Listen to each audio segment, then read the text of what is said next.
Mr. Chairman, members, good morning. Jay Dardenne, Commissioner. Mr. Chairman, if you don't mind, if I can make a few introductory remarks before you go into the explanation of the division and the governor's office and what have you, just to kind of give you an overview of kind of where we're going and what I think the committee is going to be dealing with over the course of the next several weeks. Well, as long as it's related to House Bill 105, I think that fits. If we're going to kind of go off on something else, we don't need to do that today. You'll have the opportunity in the future, I can assure you, but I want to make sure that the agencies that are here get the opportunity and members get their questions asked. So if we can make an agreement on that, that's all I'm worried about today, is making sure that we get what we need done today. My comments will relate to HB 105. I do want to show you one document in comparison on what HB 103 does and HB 105 does. See, that's exactly what I don't want to do today. That is specifically what I do not want to do today. I want to address House Bill 105. You will have the opportunity to compare House Bill 103 or any other budget bill that's passed to House Bill 105 in time when that bill comes forward. Today is House Bill 105, and I'm trying to be as polite as I can, but I don't want to go down this rabbit hole where we're talking about two bills at the same time. We want to get everyone in this room focused on House Bill 105. If you don't like House Bill 105, we can address that afterwards. You and I can talk in the hall, meet tomorrow or something. But as it relates to this, I want to stick to the script that our staff has spent a tremendous amount of time on to make sure everything gets covered. So we're not going to do compare and contrast to different bills. We've never done it before, and we won't do it today. We've never discussed amendments on House Bill 1 when we did them. We just let House Bill 1 at the time roll through. We're going to do the same thing with House Bill 105. We're going to discuss it, and at the appropriate time, which is not today, we will have the opportunity to say all the things that are right and wrong with it. I'll give you all the time in the world you want on that whenever we get to Representative Leger's bill. I have no problem with that. Just as it relates to the budget hearings, I'm trying to get them in the proper manner that we have now, get them through so the agencies that are behind you that want to come testify, members have questions, and they're not going to have questions about the compare and contrast. We don't do that today. And another time, it's all yours. I'm trying to be as respectful as I can, but I want to get these budget hearings done today. I got members here, and I want them focused on the existing House Bill 105 if we can. And I, too, want to be as respectful as you are, and I appreciate that. And I don't intend to go into HB 103. I understand you're considering HB 105, and there's no question in my mind that HB 105 will ultimately be the appropriations bill that's considered by you and that's considered by the Senate. What is important, though, and I think everyone realizes, and as Representative Biot raised the question, we have to talk about the procedure that's going to be involved here, because REC is going to meet, I hope and I believe, on April the 10th, which means that between now and April 10th, you're going to be having hearings, and you're going to be hearing from the departments who are going to be addressing what HB 105 looks like right now.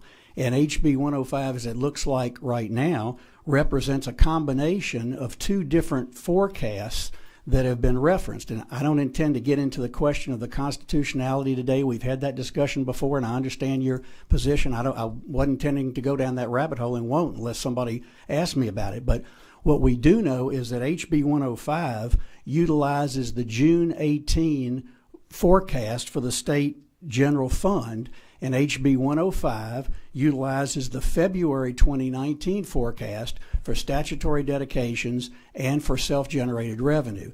And had you not done that, there would be a $4 billion or so gap in what's presented here. So it's important for the members to know what you know and what you've done in your bill, and that is recognize that HB 105 represents a picking and choosing, a cherry picking of different forecasts. Right. And, so and what all that will change once REC meets and hopefully April 10th adopts a new forecast, and then your HB 105 will be amended to reflect finally the reality of what our revenue picture looks like. And I think that's my understanding of what, and I'm not trying to read your mind, but I mean, I think you've indicated that's what you've said you do once we have a revenue forecast.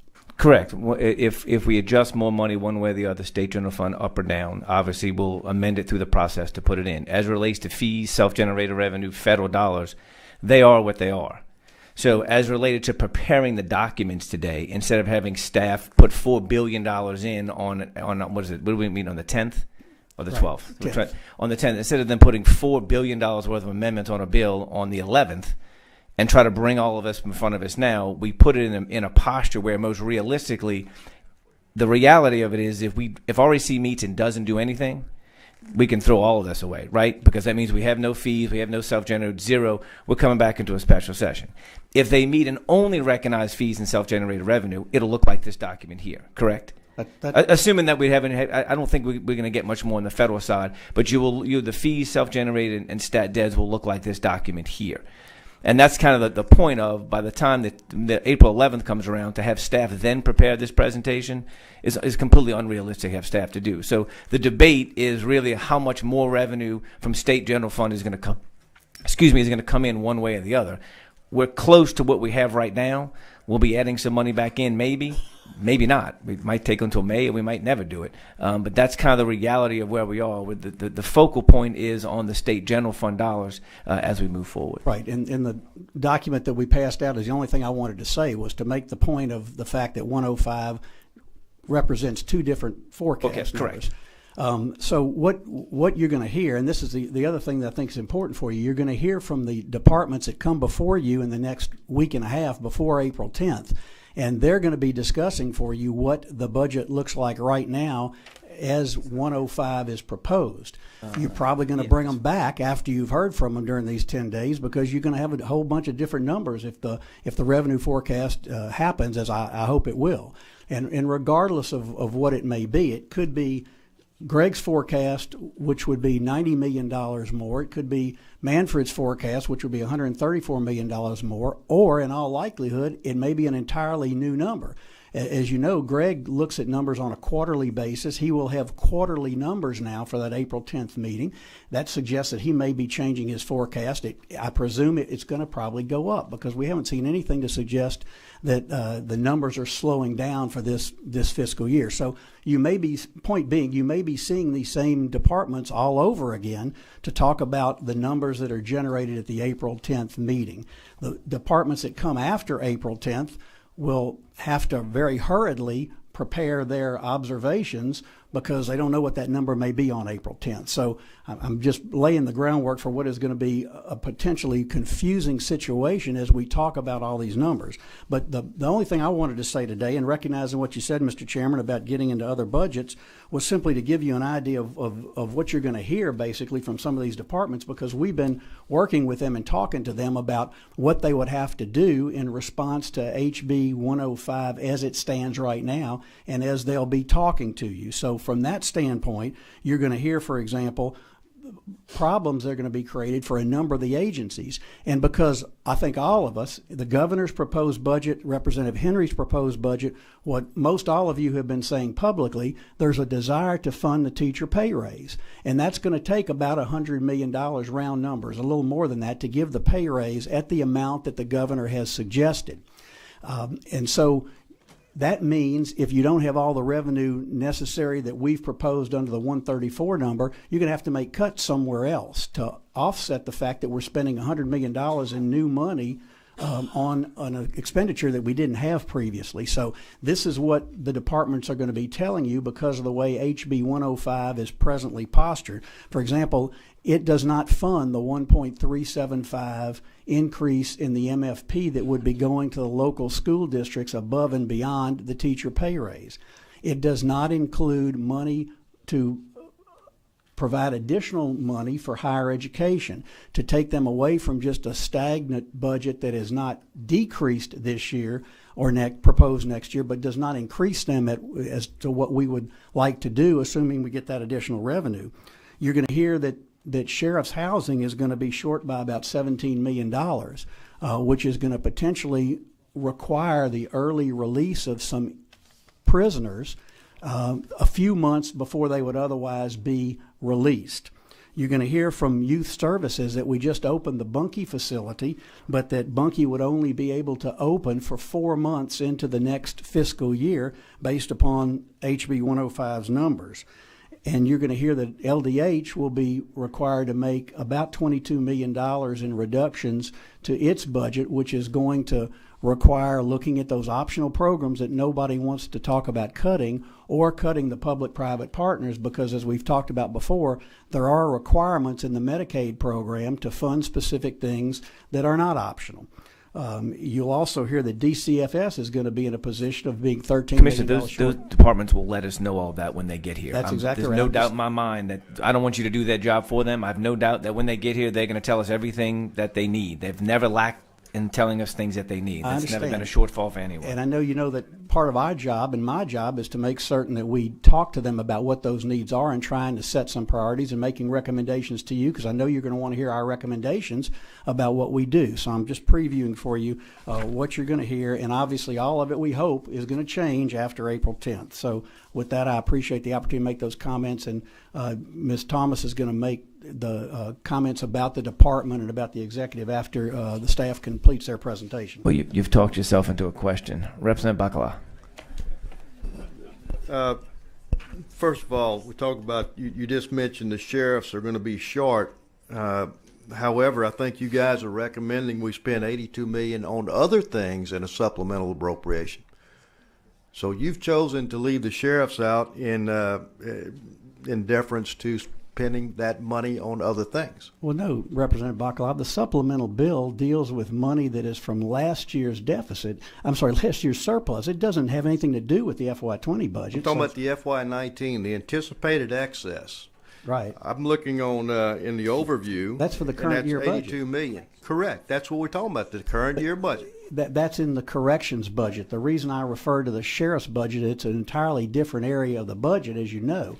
Yeah, and I'm noting in this that you guys are suggesting we spend $16 million on corrections but zero on sheriffs. That's in the current year, Representative. Correct. That's what I'm talking about. Well, we left the sheriffs in the current fiscal year with about 16 or 17 million that was not appropriated, that we felt like we needed. Have we changed that position? No, Representative Bacala, if you recall, in the budget last year, the budget you approved put some items below the line because you anticipated that there would be additional revenue in the current year that could fund those below the line items. Because the Speaker failed to recognize any revenue at the November meeting that would have allowed us let me finish, please, would have allowed that money to be used as you directed as below the line expenditures. It didn't happen. That didn't change the fact that the need was still there. That's why the recommendation for use of the excess in the current year is to do what would have been done before the end of the calendar year, but we did not have the revenue recognized. It's one of the points we made because the budget bill said you had to do it by December 31st. Okay, and I agree that it was below the line money. Now we're saying we're going to have what was necessary for below the line, but it doesn't look like that's where you want to place it. But I might be misunderstanding. That is where we're going to place it. Okay. Yeah, I'm afraid you are, because that's what we're suggesting. We do want to place it in the bill that will fund this year's excess that could have been recognized last year and will be recognized hopefully in a little bit. I'm going to change topics for a moment. You mentioned earlier how much money is totally has not been recognized in total REC next year? Well, it depends on which forecast is adopted. Right now, the revenue let me make it simple. What part of that was fees and self-generated? How much? Yeah, about $3 billion. Okay, so about 99% of the money that we're trying to deal with here is at fees and self-generated. Well, it certainly is much larger than the general fund money that we're talking about. $3 billion versus 100 and something million, maybe. Yeah, I'll go along with that. So I just want to make a point here. When it was recommended that we adopt the REC forecast in its total, 3 people voted for that, and that vote included recognizing that $3 billion. Right. When the Speaker suggested let's recognize the $3 billion, nobody would go along with that. But all 4 members of REC, we're not speaking technically or legally, but all 4 members of REC recognize that $3 billion should be recognized at different points at different votes. So therefore, I think it's very appropriate that it be included in this HB 105 because other than the technicality that it wasn't voted on the same time, all 4 members voted at some point that $3 billion should be recognized. I just want to make that point. Thank you, Mr. Chairman. The Speaker and the Chairman's bill do that by picking and choosing. We want the good stuff. We want the stat deads and the self-generated money that's there now, but we don't want to use did everybody agree at a different point in time that should be recognized, even if it wasn't on the same vote? 3 people tried to watch that and say yes to that, and the speaker did in a separate vote, agreed with you in the separate vote. So everybody, all 4 members, thought the fees and self-generated was a good number that should be recognized. All 4, just not at the same vote. Is that correct? You have to have. Is it correct? You have to have. Jay, is it correct? Did Yeah. all 4 of y'all at some point agree that we should recognize the $3 billion? Well, at some point, everybody That's a said yes that or there. no question, Jay. Let me answer you, Representative Bacala, because you have to understand the explanation why it's yes or no. The attempt to say, I want to recognize the official forecast. You have to have an official forecast, only one. I want to recognize the forecast from right now for the fees and self-generated because we got to have that money. Otherwise, we got a $3 billion hole. But I don't want to recognize the current number for state general fund. That is a ridiculous inconsistency, and that's what's before you in the bill right now. And at the end of the day, you've got to have a single forecast based on the same time period, not 2 time periods. That's why the answer to your question is yes, we all agree that stat deads and self-generate ought to be recognized, but only 3 of the 4 of us agree that it's got to be at the same time. The speaker wanted to have it both ways. I don't want the general fund money, but I want the good stuff right now. And you can't have that inconsistency. You got to have one forecast, and I think we will. I hope and pray we will on April the 10th. So this whole process is not going to be further convoluted. I'm just trying to recognize that I think it's a legitimate point that HB 105 recognizes revenue that all 4 members of REC agreed should be recognized and omitted the 1% of the forecast that all 3 members could not agree upon, because we know that this is a crazy process because of the lack of the executive budget. But that's it. I appreciate it. Thank you, Mr. Chair.